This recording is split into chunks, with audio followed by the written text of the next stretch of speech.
a ce maka shehu Ibrahim bai da lafiya, rashin lafiyan ma na wafati, amma da Qur'ani dai ya ishe ka kawai misali. A ce maka bai da lafiya yana gadon asibiti amma sai ya karanta Qur'ani, har yana yabon annabi yana ya Rasulullah gani da Qur'anin da Allah ya saukar shi a abun karatu na dare da rana.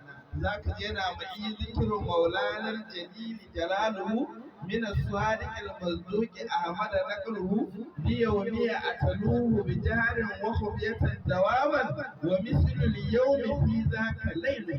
Yana ya Rasulullah ga ni gadon asibiti, ga rashin lafiya, ga Qur'ani in karanta da rana in karanta da dare ban bacci, yanda naka ganin rana haka naka ganin dare wurin Qur'ani.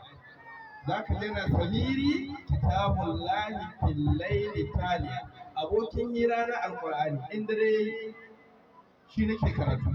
Idan ka ɗauko hadisin annabi Maulana Shehu Ibrahim, wannan magana da zan faɗa sai masana masu ilimi za su gano ta.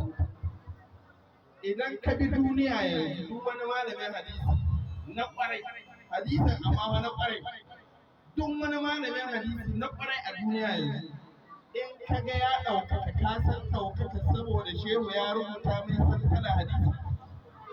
Shi yasa ka ɗaukaka tun daga Sharif Ibrahim Sale na Maiduguri, Allah ƙara mai lafiya, har shehanan Murtaniya, har shehanan Misira, duk wani wali yanzu mai riƙe da hadisan annabi Shehu Ibrahim ya mai sani.